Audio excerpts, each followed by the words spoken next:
భక్తి టీవీ వారు సుమారు 10 సంవత్సరాల కాలంగా ఈ కోటి దీపోత్సవాన్ని నిర్వహిస్తూ ఈ దీపోత్సవంలో అందరినీ భాగస్వాములను చేస్తూ అందరికీ ధర్మబుద్ధిని పెంచేందుకు ధర్మ ఫలితాలను అందించేందుకు ప్రయత్నం చేస్తున్నారు.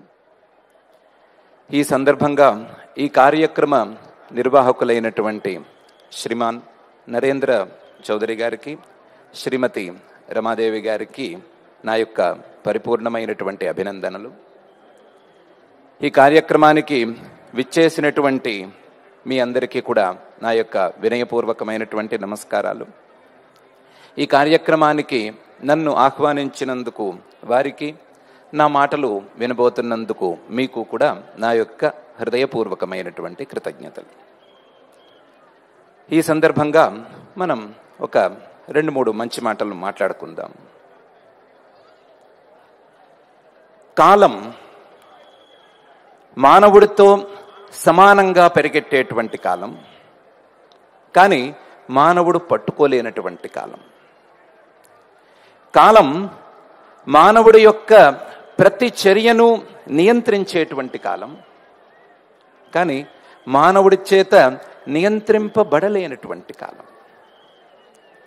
కాలం యొక్క విలువను మానవుడు తెలుసుకోవలసిన అవసరం ఎంతైనా ఉంది.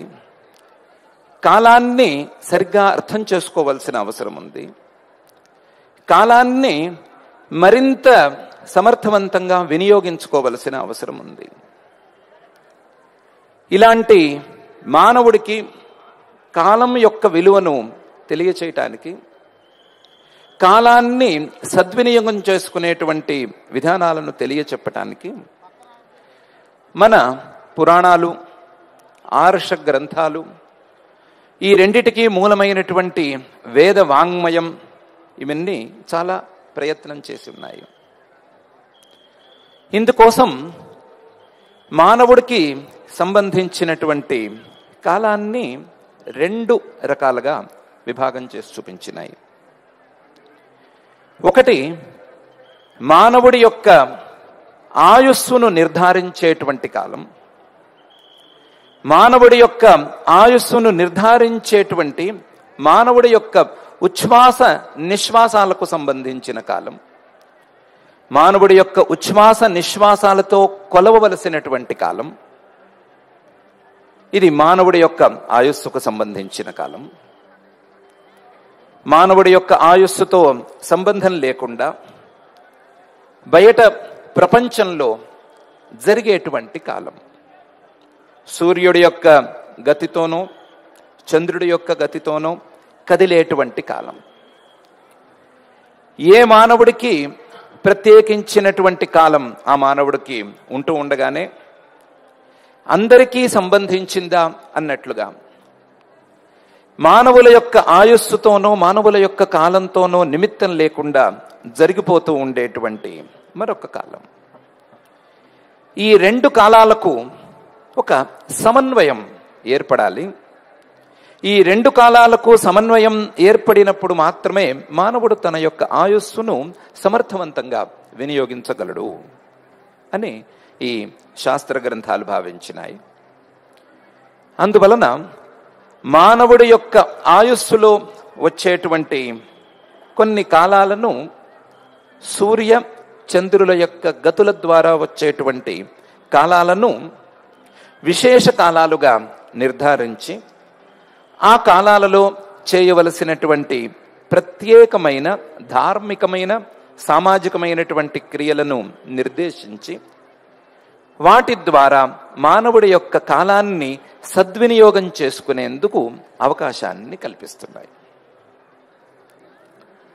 అలాంటి విశేష కాలాలలో ప్రధానమైనటువంటి కాలం కార్తీక మాసం అనే పేరుతో ఉండే కాలం. ఈ కార్తీక మాసంలో ఆయుస్సుతో ఉండేటువంటి, జీవించి ఉండేటువంటి ఏ మానవుడైనా, కనీసం ఊహ ఉండేటువంటి ఏ మనిషి అయినా సరే, ఒక నియతమైనటువంటి జీవన విధానాన్ని, నియతమైనటువంటి ధార్మిక క్రియలను గనక ఆచరించుకోగలిగితే అతని యొక్క ఆయుస్సు సద్వినియోగం అయినట్లు అని మనకు ఈ గ్రంథాలు నొక్కి వక్కాణిస్తున్నాయి. ఈ సందర్భంగా కార్తీకం యొక్క మహాత్మ్యాన్ని, కార్తీక మాసంలో చేయవలసినటువంటి సత్కార్యక్రమాలని స్కాంద పురాణం, పద్మపురాణం లాంటి కొన్ని పురాణాలు మనకు ప్రత్యేకించి నిర్దేశిస్తున్నాయి. అందులోనూ స్కాంద పురాణంలో ఒకరోజు వశిష్ఠ మహర్షి గారు తాను ఉన్న ఒక చోటు నుంచి సిద్ధాశ్రమం అనే హిమాలయ ప్రాంతాలకు వెళ్ళబోతూ దారిలో మిథిలా నగరానికి విచ్చేశారు. అక్కడ జనక మహారాజు గారు ఉన్నారు. జనక మహారాజు గారు వశిష్ఠ మహర్షి గారిని చూడంగానే చాలా ఆనందించారు, సంతోషించారు. వారికి కావలసినటువంటి గౌరవాలను సమర్పించుకున్నారు. సమర్పించుకుని, మహర్షి మీరు నాకేమైనా ఉపదేశం చేయండి, మీరు మహానుభావులు వచ్చినప్పుడు ఉపదేశాలను వినటం సరి అయిన పద్ధతి, కాబట్టి నాకేమైనా ఉపదేశం చేయండి అని కోరారు. కోరితే వశిష్ఠ మహర్షి గారు, నాయన మంచి ప్రశ్న వేశావు, నీకే కాదు నీ రాజ్యంలో ప్రజలకే కాదు ఎవరికైనా సరే మంచి ఉపదేశం నేను చేయబోతున్నాను. ఇది కార్తీక మాసం అని పిలువబడేటువంటి కాలం. సూర్యుడు తులారాశిలో ఉండేటువంటి కాలం. చంద్రుడు పూర్ణిమలో ఇటు కృత్తికా నక్షత్రం కానీ లేదా ముందు వెనక నక్షత్రాలలోనూ కానీ ఉండేటువంటి కాలం. ఇది చాలా పవిత్రమైనటువంటి కాలం. ఈ కాలాన్ని మానవులందరూ సద్వినియోగపరుచుకోవాలి. సద్వినియోగపరుచుకోవటం అంటే ఒక పెద్ద పనేమీ కాదు. కాస్తంత సూర్యోదయానికి ముందే లేవాలి, సూర్యోదయానికి ముందే స్నానం చేసుకోవాలి, స్నానం చేసి దేవుడికి కాస్త పూజ చేసుకోవాలి, వారికి విహితమైనటువంటి సత్కర్మలన్నిటినీ చేసుకోవాలి. చేసుకుని శక్తి ఉంటే ఉపవాసం ఉండవచ్చు, శక్తి లేకపోతే ఎవరితోనైనా అతిథులతోనో లేదా ఇష్టమైనటువంటి బంధువులతోనో కలిసి భోజనం చేయవచ్చు. శక్తి ఉంటే ఏకభుక్తం అంటే మధ్యాహ్నం పూట భోజనం చేసి రాత్రిపూట భోజనం చేయకుండా ఉండవచ్చు. ఇంకొంచెం శక్తి ఉంటే పగలంతా భోజనం చేయకుండా రాత్రికి నక్తం అనేటువంటి వ్రతం చేసుకోవచ్చు. ఇలా శక్తి కొలది ఆహార నియమాలను పాటించుకోవచ్చు. ఆహార నియమాలను పాటించుకుంటూ వారు చేసుకునేటువంటి పనులేవో వారు చేసుకోవచ్చు. చేసుకుని సాయంకాల సమయానికి, సరిగ్గా సాయంకాలం అయ్యేటువంటి సమయానికి దేవుడి ముందు, ఇంట్లో దేవుడి ముందు కానీ లేదా దేవాలయం లాంటి పవిత్రమైన ప్రాంతాల్లో కానీ ఒకరు కానీ 10 మంది కూడి కానీ అందరూ కూడి కానీ దీపాలను వెలిగించుకోవచ్చు. అలా దీపాలను వెలిగించుకోవటం ద్వారా ఇలాంటి చిన్న చిన్న మంచి కర్మల ద్వారా మానవుడు చాలా మంచి ఫలితాలను అందుకోగలుగుతాడు. తాను చేసుకున్నటువంటి అనేక జన్మల పాపాలను పోగొట్టుకోగలుగుతాడు. ఎన్నెన్నో పొందవలసినటువంటి మంచి ఫలితాలను అందుకోగలుగుతాడు అని చెప్పారు. చెప్పి ఇలాంటి సత్కర్మలు చేసుకోవటం ద్వారా, కార్తీక మాసాన్ని సద్వినియోగం చేసుకోవటం ద్వారా మంచి సిద్ధిని అందుకున్నటువంటి మహానుభావుల వృత్తాంతాలను కొన్నిటిని చెప్పారు. చెప్తే జనక మహారాజు గారు అడిగారు, అయ్యా మీరు ఎన్నెన్నో చెప్తున్నారు, ఇలాంటివి ఎన్నెన్నో విశేషాలు చెప్తున్నారు, ఒక్కొక్క మాసానికి సంబంధించి ఒక్కొక్కటి చెప్తున్నారు, చిన్న చిన్న సత్కర్మలు అని అంటున్నారు. చిన్న చిన్న సత్కర్మలలో ఒక చిన్న దీపం పెట్టడం ద్వారా లేదా దేవుడి ముందు దీపాలను వెలిగించడం ద్వారా 10 మంది కలిసి ఒక చోట చేరి దీపోత్సవాన్ని నిర్వహించుకోవటం ద్వారా జన్మజన్మలు చేసుకున్నటువంటి పాపాలు పోతాయి అంటున్నారే, అది ఎలా వీలవుతుంది? జన్మలలో చేసుకున్న పాపాలు కొండల్లా పేరుకుని ఉన్నాయి కదా. ఆ కొండల్లా పేరుకున్నటువంటి పాపాలు ఎలా తొలగిపోతాయి? ఇంత సులభంగా ఎలా పోతాయి? ఇవి ఒక చిన్నపాటి దీపం పెట్టడం ద్వారా ఎలా పోతాయి? ఒక కొండని గోటితో గోకి పిండి చేయలేం కదా. అలాంటిది కొండల్లాంటి పాపాలని ఇలాంటి చిన్న కార్యక్రమం ద్వారా పిండి చేయటం అనేది సాధ్యమేనా అని ప్రశ్నించారు. దానికి వశిష్ఠ మహర్షి గారు సమాధానం చెప్పారు, ఇలా దీన్ని అర్థం చేసుకోకూడదు. ధర్మాన్ని అర్థం చేసుకునేటప్పుడు లాజిక్ని ఎక్కువగా అప్లై చేయకూడదు. ఆ లాజిక్ ఎటైనా పోవచ్చు. ఒక చిన్న దీపం పెట్టడం ద్వారా జన్మ జన్మల పాపం పోతోంది అని అంటే కొంచెం ఇబ్బందిగా ఉన్నట్టు అనిపిస్తోంది కదా. కానీ ఇల్లంతా పేరుకుని ఉండేటువంటి చీకటిని ఈ చిన్న దీపం తొలగిస్తోంది కదా. దీపం పెట్టకముందు, దీపం వెలిగించకముందు ఇల్లంతా చీకటి ఉంది. చీకటి కొండంత చీకటి, కొండంత చీకటి ఈ చిన్న దీపానికి పోవటం లేదా? అలాగే ఈ కొండంత పాపం, కొండలుగా పేరుకున్నటువంటి పాపం చిన్న దీపానికి పోతుంది, తొలగిపోతుంది, ఇబ్బంది ఏమీ లేదు. ధర్మాన్ని అర్థం చేసుకునేటప్పుడు ఈ విధంగా అర్థం చేసుకోకూడదు. ధర్మాన్ని అర్థం చేసుకునేటువంటి విధానాలు వేరుగా ఉన్నాయి.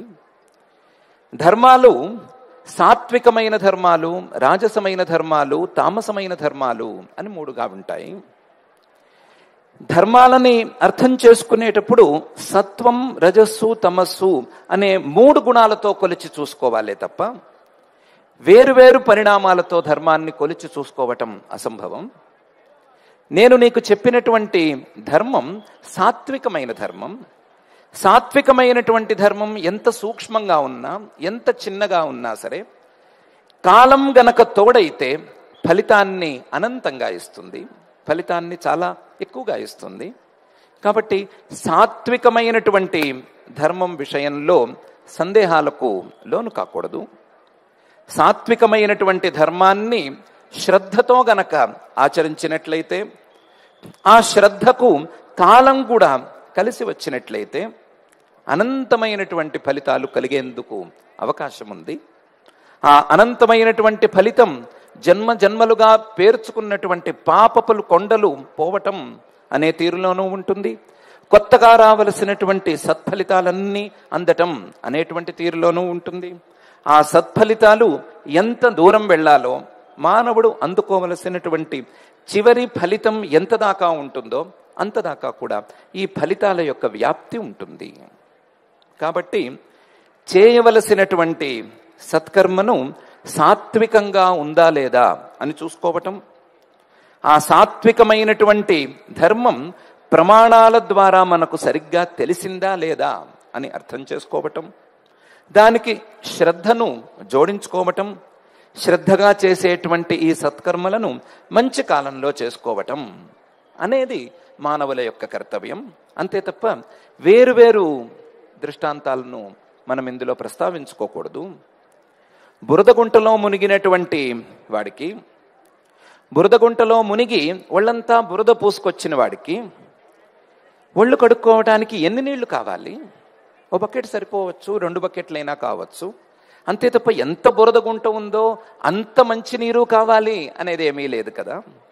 అలాగే బురదలాంటి పాపంలో మునిగి ఉండేటువంటి మానవులకి, బురదలాంటి పాపాలను అంటించుకోవాలి అనేటువంటి ప్రయత్నం తెలిసి తెలియక చేస్తూ ఉండేటువంటి మానవులకి, మంచినీరు లాంటి సత్కర్మలు కొద్దిగా ఉన్నా సరే అవి కడగటానికి వీలుగా ఉంటాయి, కడగటానికి ఉపయోగిస్తాయి. వాటిల్లో వేరే రకమైనటువంటి ఆలోచన చేయకూడదు.